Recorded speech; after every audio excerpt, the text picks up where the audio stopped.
What if the future isn't something that happens to you, but something you create, one optimistic step at a time?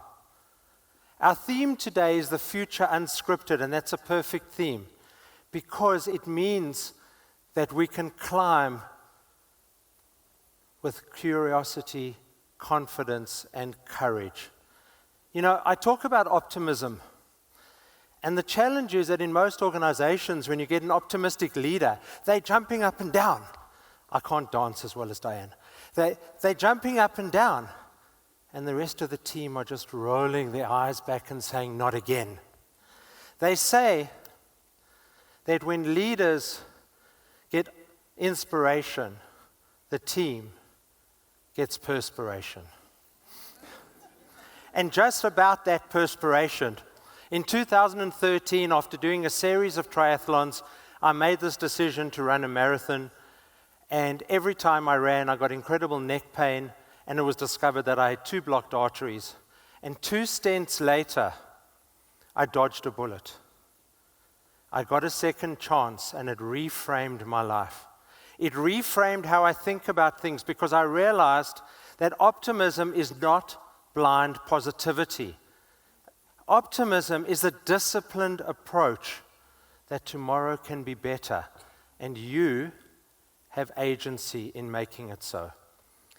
You saw the statistic earlier today, and the latest research says that 79% of our teams are disengaged, they're disconnected, they're drained, they're doing just the minimum.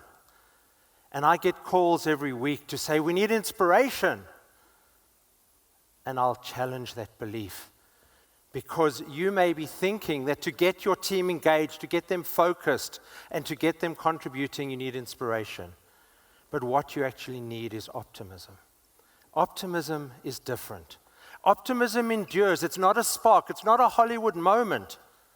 It's a disciplined practice that says the future can be better. Inspiration will lift this room. Optimism will lift an entire organization. It fuels resilience. It allows leaders to create teamwork and teams that look to the future. The next wave of leadership will not be defined by technology from someone with a tech background, but it will be defined by mindset. It is the leadership advantage you can't afford to miss. So I've been talking to companies around the world, and I've worked out that there are 4 pillars of optimism, and I'm going to briefly touch on those which make up a lot of my corporate work.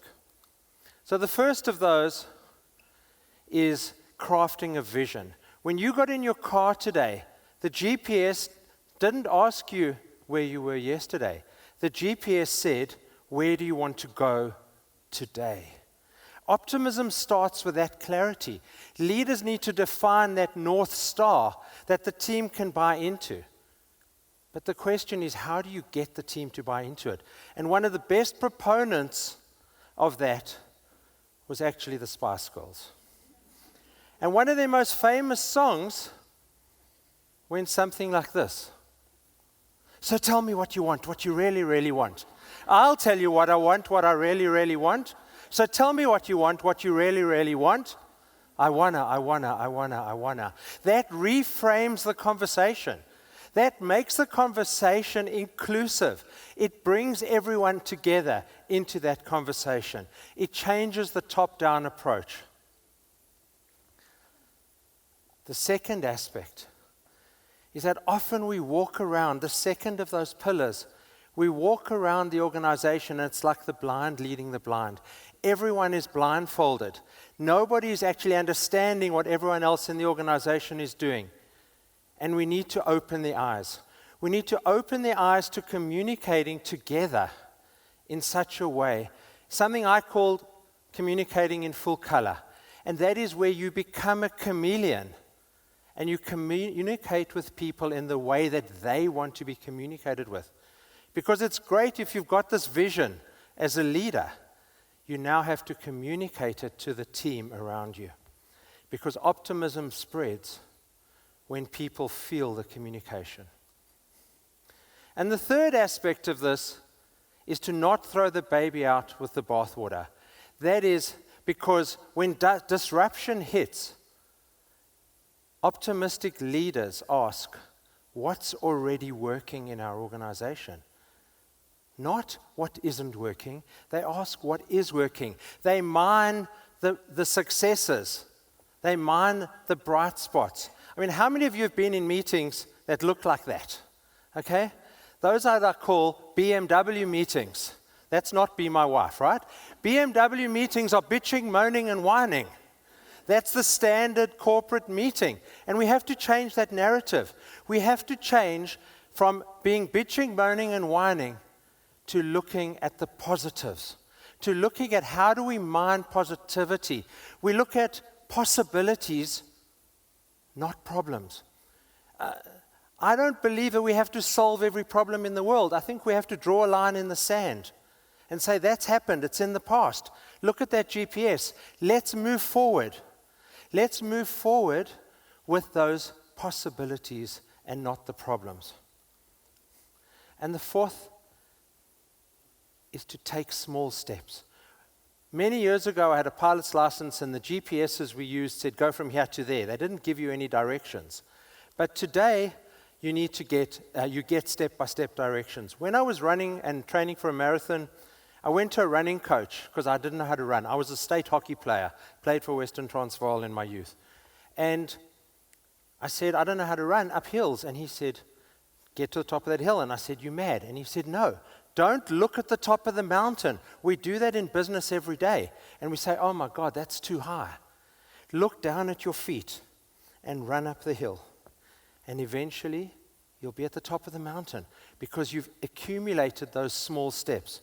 When I was flying, and this photograph was actually taken flying a 1952 plane over Johannesburg. When I was flying, I learned that small adjustments work. And small adjustments cumulatively give you big changes. And so those are the 4 pillars of optimistic change. Leaders who celebrate progress, not perfection, are the ones who create teams that innovate and thrive. So back to where we started with optimism. Optimism is not a mood. It's a leadership strategy. And so as we face a future unscripted, my challenge to you is the following. Harness optimism. Use it as your guide. Use it as your North Star, because you are the leaders who will seize opportunity and write the next wave where others will miss it. Rael from Perth, Australia.